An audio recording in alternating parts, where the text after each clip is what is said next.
ഇന്നും നാളെ തീരില്ല, മരണം വരെയും സമരം തുടരും, മരണം വരെയും സമരം തുടരും, മരണം വരെയും സമരം തുടരും, മരണം വരെയും സമരം തുടരും.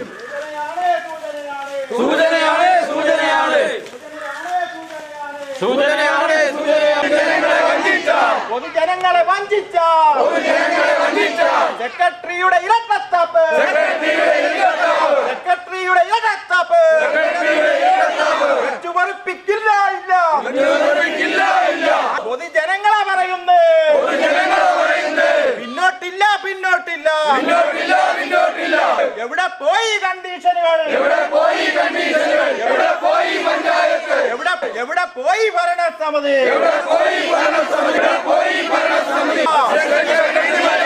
പഞ്ചായത്തിന്റെ കള്ളക്കളികൾ അവസാനിപ്പിക്കുക. ജീവിക്കണമോ മരിക്കണം. അസിസ്റ്റന്റ് സെക്രട്ടറി നീതി പാലിക്കുക. ജനങ്ങളുടെ കള്ളക്കളിയുടെ രക്ഷക ചമഞ്ഞ അസിസ്റ്റന്റ് സെക്രട്ടറിയുടെ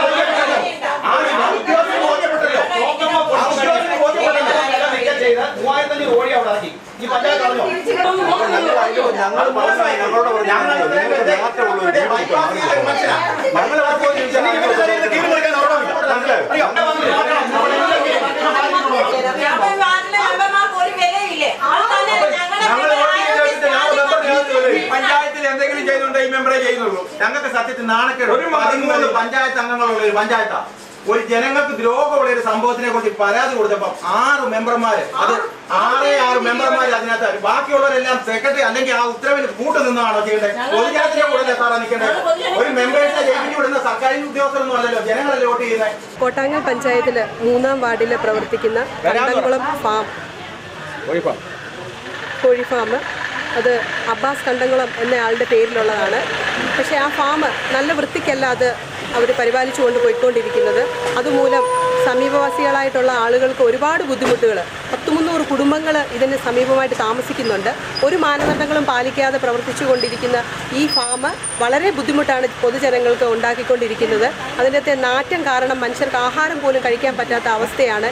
ഈച്ചയുടെ ശല്യം, അതുപോലെ തന്നെ പുഴു, ഇതെല്ലാം കൊണ്ട് ജനങ്ങൾക്ക് വളരെ ബുദ്ധിമുട്ടാണ്. ആളുകൾ ഒരുപാട് തിങ്ങിപ്പാർക്കുന്ന സ്ഥലമാണ്. വയോജനങ്ങളും കൊച്ചുകുട്ടികളും സ്ത്രീകളും എല്ലാം ഒരുപാട് താമസിക്കുന്ന സ്ഥലമാണ്. അപ്പം ഇതുകൊണ്ട് തന്നെ പഞ്ചായത്തിൽ ഒരുപാട് പരാതികൾ ജനകീയ സമരസമിതിയുടെ നേതൃത്വത്തിൽ ഒരുപാട് തവണ ധർണ നടത്തുകയും പഞ്ചായത്ത് കമ്മിറ്റിക്ക് പരാതി നൽകുകയും ചെയ്തു. ഇതിൻ്റെ അടിസ്ഥാനത്തിൽ വാർഡ് മെമ്പർ എന്നുള്ള നിലയ്ക്ക് ഞാനും ഇവിടെ പരാതി നൽകിയിട്ട് സ്റ്റോപ്പ് മെമ്മോ നൽകുകയുണ്ടായി. എന്നാൽ ഈ സ്റ്റോപ്പ് മെമ്മോയെ മറികടന്നുകൊണ്ട് പിറ്റേ ദിവസം തന്നെ അടുത്ത 3500 കോഴി അവർ കൊണ്ടിറക്കുകയും എൻ്റെ വാർഡ് മെമ്പറായ എൻ്റെ നേതൃത്വത്തിൽ അത് തടഞ്ഞ് നമ്മൾ കോഴികളെല്ലാം കയറ്റി വിടുകയും ചെയ്തു. എന്നാൽ വീണ്ടും അയാൾ കോടതിയിൽ പോയിട്ട് ഒരു പേപ്പർ കൊണ്ടുവന്നിരിക്കുകയാണ്. ഈ പേപ്പറിൻ്റെ അടിസ്ഥാനത്തിൽ കമ്മിറ്റി ഇതിന് അനുവാദം നൽകണമെന്നും പറഞ്ഞു. ആ പേപ്പറിൻ്റെ അകത്ത്, കോടതിയിലെ പേപ്പറിൻ്റെ അകത്തുള്ളത് അന്വേഷിച്ചിട്ട് ഉചിതമായ തീരുമാനം നൽകുക എന്നുള്ളതാണ്. എന്നാൽ ഇവിടുത്തെ ഭരണസമിതിയിൽ 13 മെമ്പർമാരുള്ളതിൽ 6 പേര് ഇതിന് ഇത് വേണ്ട, ഇതിന് സ്റ്റോപ്പ് മെമ്മോ കൊടുക്കണം, ഇത് റദ്ദ് ചെയ്യണമെന്ന് പറഞ്ഞുകൊണ്ട് തന്നെ പൊതുജനങ്ങൾക്ക് പ്രശ്നമായിട്ടുള്ള ഈ ഫാമിന് ഇനി അനുമതി നൽകരുതെന്ന് പറഞ്ഞിട്ട് പോലും ബാക്കിയുള്ള 7 പേര് കൂടി ഇത് നൽകണം എന്ന് പറഞ്ഞിട്ട് കമ്മിറ്റി തീരുമാനിച്ച് ഇത് നൽകിയിരിക്കുകയാണ്. പക്ഷേ ഇതൊരു കാരണവശാലും സമ്മതിച്ചു കൊടുക്കാൻ പറ്റത്തില്ല. ഈ പഞ്ചായത്തിൻ്റെ ആരോഗ്യ വിദ്യാഭ്യാസ സ്റ്റാൻഡിംഗ് കമ്മിറ്റി ചെയർപേഴ്സണും കൂടെയാണ് ഞാൻ. പൊതുജനങ്ങളുടെ ആരോഗ്യം എന്നുള്ളത് ഏറ്റവും പ്രധാനപ്പെട്ട ഒരു കാര്യമാണ്. ഇന്നത്തെ ഈ ഒരു കാലഘട്ടത്തിൽ ഏറ്റവും കൂടുതൽ മാലിന്യ സംസ്കരണത്തിനൊക്കെ സർക്കാർ പൈസ ചെലവിട്ടുകൊണ്ടിരിക്കുന്ന സമയമാണ്. ഈ സമയത്ത് തന്നെ എൻ്റെ വാർഡിലെ ഇത്രയും ജനങ്ങൾക്ക് ഉണ്ടാകുന്ന ഈ രോഗങ്ങൾ കണ്ടില്ലെന്ന് നടിക്കാൻ എനിക്ക് ഒരിക്കലും സാധിക്കുകയില്ല. ആയതിനാൽ ഈ വരുന്ന കമ്മിറ്റിക്കാണെങ്കിലും ഈ ഫാം റദ്ദ് ചെയ്യണമെന്ന് തന്നെയാണ്, ഇതിന് കൊടുത്തിരിക്കുന്ന ലൈസൻസ് റദ്ദ് ചെയ്യണമെന്ന് തന്നെയാണ് എൻ്റെ ഒരു തീരുമാനം. ഈ ജനങ്ങളുടെ ഒപ്പം ഞാൻ നിൽക്കുന്നു. അവർക്ക് ഒരു ബുദ്ധിമുട്ടുണ്ടാകുവാനായിട്ട് ഞാൻ സമ്മതിക്കത്തില്ല. ഈ പഞ്ചായത്തിലെ ജനങ്ങളുടെ സ്വത്തിനും ജീവനും സംരക്ഷണം നൽകേണ്ട ഭരണസമിതിയും ഈ പഞ്ചായത്തും ഈ ജനങ്ങളോട് കാണിക്കുന്ന ഈ അനീതിക്ക് എതിരെ എന്നും ശബ്ദമുയർത്തുവാനായിട്ട് ഈ ജനകീയ സമരസമിതിയുടെ കൂടെ ഞാൻ ഉറപ്പായി ഉണ്ടാകും. സ്റ്റാഫുകൾക്കും എല്ലാം അറിയാവുന്ന ഒരു കാര്യമായിട്ട് കൂടി ഒരു ലൈസൻസ് കൊടുക്കുന്ന ഒരു ഫാമിന് കൊടുക്കേണ്ട നിബന്ധനകൾ പാലിച്ചാണോ അത് കൊടുത്തതെന്ന് പോലും നോക്കാതെ അവരത് ചെയ്ത് കഴിഞ്ഞതിന് ശേഷം നമ്മളിവിടെ ഒരു സമരം നടത്തി. അതിനുശേഷം നമ്മുടെ വാർഡ് മെമ്പർ ഉൾപ്പെടെ അതിന് സ്റ്റോപ്പ് മെമ്മോ കൊടുക്കാൻ മെമ്പറുടെ ഓർഡർ കൊടുത്തതിന് ശേഷം ആ സ്റ്റോപ്പ് മെമ്മോ കൊടുത്തെടുത്ത് നമുക്ക് വീണ്ടും അവരെ കോഴിയിറക്കി നമ്മൾ തടഞ്ഞു. അത് കയറ്റി വിട്ടതിന് ശേഷം വീണ്ടും ഇപ്പോൾ നമ്മൾ കൊടുത്ത പരാതി കൂടാതെ ഞങ്ങളൊരു ഹൈക്കോടതിയിൽ ഒരു റിട്ട് കൊടുത്തു. ആ കോടതിയിലെ ഒരു ഇതെല്ലാം മറച്ചു വെച്ചതിന് ശേഷം അവരടുത്തൊരു പരാതിയുമായിട്ട് പഞ്ചായത്ത് തടഞ്ഞു വെച്ചിരിക്കുന്നു എന്ന് പറഞ്ഞൊരു പരാതി കൊടുത്തു. ആ പഞ്ചായത്ത് കൊടുത്ത പരാതിയിന്മേൽ ഒരു വിധിയുമാകാതെ ഇരിക്കുന്ന ഒരു സാഹചര്യത്തിൽ ഈ പഞ്ചായത്തിന് പറയാമായിരുന്നു ജനങ്ങൾക്ക് ബുദ്ധിമുട്ടാണ്, ആരോഗ്യമായിട്ട് അവർ ഒത്തിരി ബുദ്ധിമുട്ടുന്നു. ആ സാഹചര്യത്തിൽ അവർക്ക് പഞ്ചായത്തുകാർക്ക് ഞങ്ങളോടൊപ്പം നിൽക്കായിരുന്നു. ഈ പ്രസിഡന്റ് ഉൾപ്പെടെയുള്ള എല്ലാവർക്കും അസിസ്റ്റന്റ് സെക്രട്ടറിയും എല്ലാവർക്കും ഞങ്ങളോടൊപ്പം നിന്ന് പറയാറുണ്ട്. ജനങ്ങൾക്ക് വേണ്ടി പ്രവർത്തിക്കേണ്ട ഒരു ഇതാണ്. ആ ജനങ്ങൾക്ക് വേണ്ടിയാണ് ഞങ്ങൾ നിൽക്കുന്നത്. ഈ ഒരു പരാതി ഇവിടെ നിൽക്കുമ്പോൾ നിങ്ങൾ കൊടുത്ത പരാതി റിവ്യൂ ഹർജി ഞങ്ങൾ കൊടുത്തിട്ടുമുണ്ടായിരുന്നു. അത് വെച്ച് അവർക്കത് സ്റ്റോപ്പ് ചെയ്യാവുന്നതേ ഉള്ളായിരുന്നു. അവരത് കൂടാതെ അവരത് ലൈസൻസ് കൊടുത്തു. ആ ലൈസൻസ് കൊടുത്തിട്ട് ഇന്നും വീണ്ടും ഞങ്ങൾ കഴിഞ്ഞ ദിവസം ഞങ്ങൾ മീഡിയ വഴിയൊക്കെ ഞങ്ങളുടെ തരത്തിൽ ഞങ്ങൾക്ക് ചെയ്യാൻ പറ്റുന്ന കാര്യങ്ങൾ ചെയ്ത് ഓരോ ഫേസ്ബുക്ക് പോസ്റ്റുകൾ ഇട്ടപ്പോൾ ഞങ്ങൾക്ക് ആ ഓണറിൻ്റെ മകൾ ഞങ്ങൾക്ക് തരുന്ന മറുപടി ഞങ്ങൾക്ക് എല്ലാ ഡിപ്പാർട്ട്മെൻറ്റുകളിൽ നിന്ന് ഞങ്ങൾക്ക് അനുവാദം കിട്ടിയെന്നാണ് പറയുന്നത്. ഏത് ഡിപ്പാർട്ട്മെൻറ്റ് എങ്ങനെയാണ് അനുവാദം കൊടുക്കുന്നതെന്ന് ഞങ്ങൾക്കറിയില്ല. ഞങ്ങളൊരു സാധാരണക്കാരൻ ഇപ്പോൾ ഒരു പെട്ടിക്കടയോ അല്ലെങ്കിൽ ഒരു കടയോ എന്ത് തുടങ്ങണമെന്നുണ്ടെങ്കിൽ അതിനെല്ലാം നിങ്ങൾ 100 നൂലാമാലകൾ കൊണ്ടുവരും അല്ലേ? ഒരു സാധാരണ ഒരു പൗരനായിരുന്നെങ്കിൽ ഞാനാണെങ്കിൽ പോലും ഞാനൊരു കട തുടങ്ങിയിരുന്നെങ്കിൽ ഞാൻ എന്തെല്ലാം പേപ്പറുകൾ ഇവിടെ സാക്ഷ്യം കാണിക്കണമായിരുന്നു. അതിനൊക്കെ നിങ്ങൾ 100 ന്യായങ്ങളുമായിട്ട് വന്ന് ഞങ്ങളെ ബുദ്ധിമുട്ടിക്കാറ്. ഇത് പണവും സ്വാധീനമുള്ള ആൾക്കാർക്ക് എന്തുമാകാം എന്നുള്ളതിൻ്റെ ഒരു വലിയൊരു തെളിവാണ് ഈ നടക്കുന്നത് ഇപ്പോൾ ഇവിടെ. എന്താ വെച്ചാൽ ഞാൻ നോക്കിയിട്ട് ഇപ്പം ഞങ്ങൾ കഴിഞ്ഞ ദിവസം കണ്ടു, വാർത്തകൾ കണ്ടു, മാലിന്യ സംസ്കരണ പ്ലാന്റേഷൻ ജനങ്ങൾ ഇതായത്. അത് സത്യം പറഞ്ഞാൽ അവരനുഭവിക്കുന്ന ബുദ്ധിമുട്ടാണ്. അതിൻ്റെ ഒരു തുടർച്ചയല്ലേ ഞങ്ങളിവിടെ അനുഭവിക്കുന്നത്. അത് മാലിന്യ സംസ്കരണ പ്ലാന്റ് ആണെങ്കിൽ ഇതൊരു പൊല്യൂട്ടറി ഫാമിൽ നിന്നുണ്ടാകുന്ന ദുർഗന്ധവും ഈച്ചയും കാരണം ഞങ്ങൾ ബുദ്ധിമുട്ടുന്നു. ഇതിന് ഞങ്ങൾക്ക് ന്യായമായിട്ട് ഞങ്ങളുടെ ജീവന് സംരക്ഷണമാണ് ചോദിക്കുന്നത്. അല്ല, ഒരു ജീവൻ മരണ പോരാട്ടവുമായിട്ട് തന്നെയാണ് ഞങ്ങൾ ഇറങ്ങിയിരിക്കുന്നത്. ഞങ്ങൾ ഇതെന്ന് നിങ്ങൾ ഇതിന് സ്റ്റോപ്പ് ചെയ്യുന്നോ, ഈ ഒരു ഫാം നിർത്തലാക്കുന്നോ, ഇനി ഞങ്ങൾ ആദ്യം നിർത്തലാക്കാൻ പറഞ്ഞിട്ടില്ലായിരുന്നു. പക്ഷേ ഇനിയിപ്പം ഞങ്ങൾ എന്തായാലും നിങ്ങളിത് ഞങ്ങളോട് ഈ ക്രൂരത ചെയ്യുന്ന സമയത്ത് ഞങ്ങൾ ഇനി എന്തായാലും അത് പൂട്ടുക എന്നുള്ളത് തന്നെ ഞങ്ങൾ ലക്ഷ്യത്തിലേക്ക് എത്തുക. എന്താ വെച്ചാൽ ഒരു സംരംഭം ഒരു വ്യക്തിയും തുടങ്ങുന്നത് കൂട്ടണമെന്ന് ആഗ്രഹിക്കുന്ന പ്രദേശവാസികളൊന്നും അല്ല. ഞങ്ങൾ സാധാരണക്കാരായിട്ട് ജീവിക്കുന്ന മനുഷ്യരാണ്. ഞങ്ങൾക്കതിനൊരു നല്ല രീതിയിൽ ആ വ്യക്തി കൊണ്ട് നടന്നിരുന്നെങ്കിൽ ഞങ്ങളൊരു പരാതിയും പറയാതെ ഞങ്ങൾ ആ പുള്ളിയോടൊപ്പം നിന്നേനെ. പക്ഷേ ഇത്രയും ജനങ്ങൾക്ക് ബുദ്ധിമുട്ട് ഉണ്ടെന്ന് കണ്ടിട്ടും ആ വ്യക്തി അതൊന്ന് നല്ല രീതിയിൽ വൃത്തിയാക്കി ഇടാനോ അതിനൊന്നും മെനക്കെടാതെ ഞങ്ങൾ എന്തോ വലിയ തെറ്റ് ചെയ്തു എന്നുള്ള രീതിയിൽ പറയുന്ന സമയത്ത് ഇനി ഞങ്ങളുടെ കാര്യങ്ങളുമായിട്ട് മുന്നോട്ട് തന്നെ സമരവുമായിട്ട് തന്നെ മുന്നോട്ട് പോകുന്നു. ഇനിയും ഞങ്ങൾ ഇത്രയും പേര് കൂടിയെങ്കിൽ ഇനിയും ചിലപ്പോൾ ഇതിലും കൂടുതൽ ആൾ കാണും. ഓരോരുത്തരും അവരോടുള്ള അടുത്ത് താമസിക്കുന്നു അല്ലെ അവരങ്ങനെ കരുതും എന്നൊക്കെയുള്ള ആ ഒരു രീതി കൊണ്ട് പലരും ഇതിനോട്ട് മുന്നോട്ട് വരാൻ മടിച്ചു നിൽക്കുകയാണ്. പക്ഷേ ഞങ്ങളിപ്പം ഇന്നിപ്പോൾ ഇവിടെ വന്നിട്ടുണ്ട്. എൻ്റെ ഈ ഇളയ മോള് 3 മാസം ഞാൻ സ്കൂളിൽ വിട്ടില്ല. ഞാൻ സ്കൂളിൽ എന്താണ് സമാധാനം പറയേണ്ടതെന്ന് എനിക്കറിയില്ല. ലാസ്റ്റ് ഞാൻ ടീച്ചറിനെ വിളിച്ചിട്ട് ടീച്ചറെ ഈച്ച വന്നിരിക്കുന്നതാണ്, എൻ്റെ കുഞ്ഞിൻ്റെ ദേഹം മുഴുവൻ ചൊറിഞ്ഞ് തടിക്കുക. ഞാൻ അതിന് കോട്ടയം മെഡിക്കൽ കോളേജിൽ കൊണ്ടുപോയി ESI കൊണ്ടുപോയി. ഞാൻ അതുപോലെ ബുദ്ധിമുട്ടാണ്. അവരോട് ഞാനത് പറഞ്ഞത് നിൻ്റെ കുഞ്ഞ് ജനിച്ചപ്പോൾ മുതലേ അസുഖമാണ്. അതങ്ങനെയൊക്കെ പറയുന്ന ഒരാളോട് മറുപടി പറയാൻ എനിക്കറിയില്ല. അവർ പറയുന്ന രീതികളോട് പ്രതികരിക്കാനും നമുക്കധികം പറ്റുന്നില്ല. നമ്മുടെ ഭാഷയ്ക്ക് പറ്റുന്ന കാര്യങ്ങളല്ല. അത് ഞാൻ ചോദിക്കുന്നത്, എനിക്ക് 3 കുഞ്ഞുങ്ങളുണ്ട്. അതുപോലെ തന്നെ എൻ്റെ അണ്ണച്ചിമാരൊക്കെ തൊട്ട് താഴെ താമസിക്കുന്നു. അവരുടെയൊക്കെ വീട്ടിലെ മക്കൾ അവർക്കൊക്കെ അസുഖങ്ങളുണ്ടാകുന്നു, ശ്വാസം മുട്ടലുണ്ടാകുന്നു. ഈ ബുദ്ധിമുട്ടുകളൊക്കെ ഞങ്ങൾ സഹിച്ച് ജീവിക്കണമെന്ന് പഞ്ചായത്ത് പറയുകയാണെങ്കിൽ ഞങ്ങൾക്ക് പിന്നെ എന്തിനാ ഈ പഞ്ചായത്ത് എന്നുള്ളത്? ഞങ്ങളിപ്പോൾ ഒരു ഇലക്ഷൻ വരുവാണ്.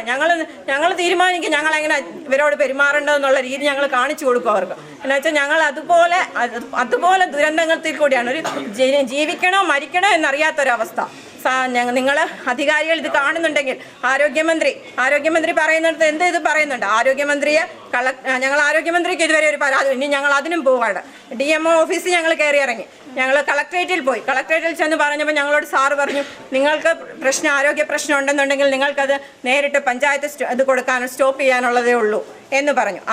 അങ്ങനെ ഓരോ ഓഫീസുകളും കയറുമ്പം ഞങ്ങളോട് പറയുന്ന മറുപടി ഇതാണ്. DMO ഓഫീസിൽ ചെന്നപ്പോൾ അവർ അപ്രൂവൽ കൊടുത്തിട്ടില്ല. ആദ്യം അപ്രൂവൽ കൊടുത്തിരുന്നു, രണ്ടാമത് അവർ അപ്രൂവൽ കൊടുത്തിട്ടില്ല എന്ന് പറഞ്ഞു. ആ ഒരു ഇത് നിൽക്കെ ഈ പഞ്ചായത്തിന് മാത്രം എന്തുകൊണ്ട് ഈ വ്യക്തിക്ക് ഞങ്ങളുടെ ഹെൽത്ത് നമ്മുടെ കോട്ടാങ്ങൽ ഇതിലെ ഹെൽത്ത് അവിടുന്ന് റിപ്പോർട്ട് പോയേക്കുന്നത് ഇതാണെന്നാ പറയുന്നത്, കൊടുക്കല്ല, ആരോഗ്യ പ്രശ്നം ഉണ്ടാകും എന്നുള്ള ഒരു ഇത് കൊടുത്തിട്ടുണ്ട്. അത്രയും അവരുടെ ആ ഒരു ഹെൽത്തിൻ്റെ അധികാരിക്ക് ഒരു അവകാശവും ഇല്ല ഇവിടെ. അതായത് ഒരു പഞ്ചായത്തിൻ്റെ കീഴിലുള്ള ഹെൽത്ത് ആകുമ്പം അവിടെ ഒരു എപ്പോഴും ജനങ്ങളുടെ ബുദ്ധിമുട്ടും പ്രയാസങ്ങളും മനസ്സിലാക്കുന്ന ഒരു ഓഫീസേഴ്സ് അവിടെ ഉള്ളപ്പോൾ അവരത് പറഞ്ഞ് മനസ്സിലാക്കി കൊടുത്തിട്ടും ഇവർ വീണ്ടും ഇങ്ങനെ ഒരു ലൈസൻസ് കൊടുക്കുന്നുണ്ടെങ്കിൽ അതിനകത്തെ ബുദ്ധിമുട്ട് അവരെന്ത് ഉദ്ദേശിച്ചാണോ അത് ചെയ്യുന്നതെന്ന് ഞങ്ങൾക്കറിയില്ല. പക്ഷേ നിങ്ങളൊന്ന് ഓർക്കുക, ഈ കോട്ടാങ്ങൽ പഞ്ചായത്തിലെ അധികാരികൾ ഓർക്കുക, സാധാരണയിൽപ്പെട്ട സാധാരണക്കാരായ ജനങ്ങൾക്ക് ജീവിക്കാൻ അവകാശമുണ്ടെങ്കിൽ ഞങ്ങൾ ഇതിന് വീണ്ടും പൊരുതുകയും ചെയ്യും. ഞങ്ങൾ അതിന് ചെയ്യേണ്ട കാര്യങ്ങൾ ബാക്കിയുള്ള എന്താണോ ആരെ പോയി കണ്ടാലും ഇപ്പം ഞങ്ങളോട് പറഞ്ഞു DMO ഓഫീസിൽ പോയി സമരം ചെയ്യാൻ.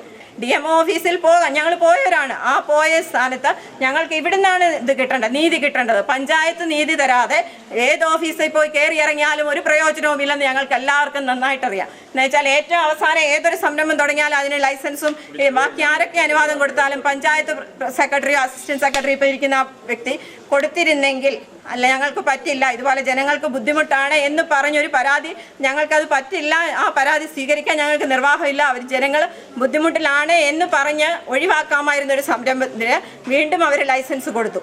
ഞങ്ങൾ സാധാരണക്കാർക്ക് നീതി വേണ്ടേ? അതോ സ്വാധീനമുള്ള ആൾക്കാർ മാത്രം ജീവിച്ചാൽ മതിയെന്ന്, കോട്ടാങ്ങൽ പഞ്ചായത്തിൽ ജീവിച്ചാൽ മതിയെന്നുണ്ടെങ്കിൽ നിങ്ങൾ അങ്ങനെ ആയിക്കോ. പക്ഷെങ്കിൽ ഞങ്ങൾ ഈ പഞ്ചായത്തിൽ തന്നെ വീണ്ടും വന്ന് ഇതിനേക്കാട്ടിൽ കൂടുതൽ ആളുകളുമായിട്ട് വന്ന് ഞങ്ങൾ വീണ്ടും പ്രതിഷേധം നടത്തുകയും സമരം നടത്തുകയും ചെയ്യും. ഞങ്ങൾ ഈ സമരബാധയുമായിട്ട് ഞങ്ങളുടെ വാർഡ് മെമ്പർ ഉൾപ്പെടെ ഞങ്ങളെല്ലാവരും ഇതിന് മുന്നിട്ട് ഇറങ്ങുകയും ചെയ്യും. നിങ്ങൾക്ക് എന്ത് ആക്ഷൻ എടുക്കാമോ ഞങ്ങളുടെ പേരിൽ നിങ്ങൾ ആക്ഷൻ എടുത്തു. ആ വ്യക്തി പറയുന്നുണ്ട് ഓരോരുത്തരുടെയും പേരിൽ ആക്ഷൻ എടുക്കുമെന്ന്. നിങ്ങൾ പോലീസ് കേസോ എന്ത് കൊടുത്താലും ഞങ്ങൾ ഇനി ഏതായാലും ഇതിൽ നിന്ന് മുന്നോട്ട് വെച്ച കാലം ഞങ്ങൾ പിന്നോട്ട് വെക്കത്തില്ല. ഞങ്ങൾക്കും ജീവിക്കണം, ഞങ്ങളുടെ അടുത്ത തലമുറയ്ക്കും ജീവിക്കണം. ഇനി വരുന്ന തലമുറ ഇതിനപ്പുറം അനുഭവിക്കേണ്ടി വരും. ഇനി അത് ഞങ്ങൾ സമ്മതിച്ചു തരാൻ ഞങ്ങൾക്ക് നിവൃത്തിയില്ല. അതുകൊണ്ട് ഇത്രയും പേര് ഇന്ന് കൂടിയ ഇത്രയും പേര് ഇനിയും ഇപ്പം തീരുമാനം എടുത്ത് അടുത്ത പഞ്ചായത്ത് കമ്മിറ്റി എന്നുള്ളത്, ആ പഞ്ചായത്ത് കമ്മിറ്റിയിൽ വീണ്ടും ഞങ്ങളും വരും. ഞങ്ങൾ വന്ന് കമ്മിറ്റി തീരുമാനം എടുക്കുന്നത് എന്താണോ അതെന്താണെന്ന് അറിഞ്ഞിട്ടേ ഉള്ളൂ ഞങ്ങൾ ഇനി ബാക്കി തുടർച്ചയായിട്ട് ഇതിന് മുന്നേ പോകുന്നത്. അതുപോലെ തന്നെ എനിക്കറിയില്ല, ഇപ്പം വന്നേക്കുന്ന ഞങ്ങൾക്ക് ഇത് ഗൂഗിൾ ഇത് തപ്പിയപ്പോൾ കിട്ടിയതാണ്. ഇതിൻ്റെ ഒരു environmental guideline of poultry farm എന്നുള്ളത് സെൻട്രൽ പൊല്യൂഷൻ ജനുവരി 2022 ഒരു ഇതാണ് എനിക്ക് കിട്ടിയത്. അതിനകത്ത് പറഞ്ഞിരിക്കുന്നത് 500 മീറ്റർ അകലം വേണം റെസിഡൻഷ്യൽ ഏതില ഒരു വീടുമായിട്ട് 500 മീറ്റർ അകലം വേണം. 100 മീറ്റർ വെള്ളത്തിന് കുളങ്ങളോ കിണറുകളോ ഒക്കെ ഉണ്ടെങ്കിൽ അതിന് 100 മീറ്റർ അകലവും വേണമെന്നാണ് ഞങ്ങൾക്ക് ഈ ഒരു ഇത് കിട്ടിയത്. ഇതാണോ ഇവർ നോക്കുന്നത്? ഇതിന് മുന്നിലത്തെ നിയമങ്ങളാണോ നോക്കുന്നതെന്ന് ഞങ്ങൾക്കറിയില്ല. പിന്നെ ഇത് കാണുന്ന ഈ ഇപ്പം ചാനൽ വഴിയും ഓൺലൈൻ വഴി ഞങ്ങളിട്ടൊക്കെ വീഡിയോ കാണുന്ന മനുഷ്യരുണ്ട്. ഞങ്ങളുടെ അവസ്ഥ നിങ്ങൾ മനസ്സിലാക്കി ഞങ്ങളോടൊപ്പം നിങ്ങളും ഉണ്ടാകുമെന്ന് പ്രതീക്ഷിച്ചുകൊണ്ട് ഞാനിത് നിർത്തുന്ന വാക്കുകൾ. ഈ സമരത്തിന് മുന്നോടിയായിട്ട് ഇത് 2ാം തവണയാണ് ഈ പഞ്ചായത്തിൻ്റെ മുമ്പിലേക്ക് ഭപ്രതിഷേധവുമായി എത്തുന്നത്. ജനങ്ങൾ നിരവധി അതിനുശേഷം ഞങ്ങൾ സ്റ്റോപ്പമ്മ മുൻ സെക്രട്ടറി കൊടുത്തതിന് ശേഷം നിരവധി പരാതികൾ കൊടുത്തെങ്കിലും അതെല്ലാം കാറ്റിപ്പറത്തിക്കൊണ്ട് ഇപ്പോഴത്തെ അസിസ്റ്റന്റ് സെക്രട്ടറിയുടെ നേതൃത്വത്തിലുള്ള ഭരണസമിതി ഈ കാര്യങ്ങൾ ചർച്ച ചെയ്യാതെ ജനങ്ങളുടെ ഭാഗം കേൾക്കാതാണ് ഇപ്പം 2ാമത് ഈ സ്ഥാപനത്തിന് ലൈസൻസ് കൊടുത്തിരിക്കുന്നത്. ഞങ്ങളൊരു സ്ഥാപനം മുമ്പ് പറഞ്ഞതുപോലെ പൂട്ടിക്കണമെന്നുള്ള ഉദ്ദേശ ലക്ഷ്യങ്ങളൊന്നുമല്ല. പക്ഷേ ജനങ്ങൾക്ക് ജീവിക്കണം.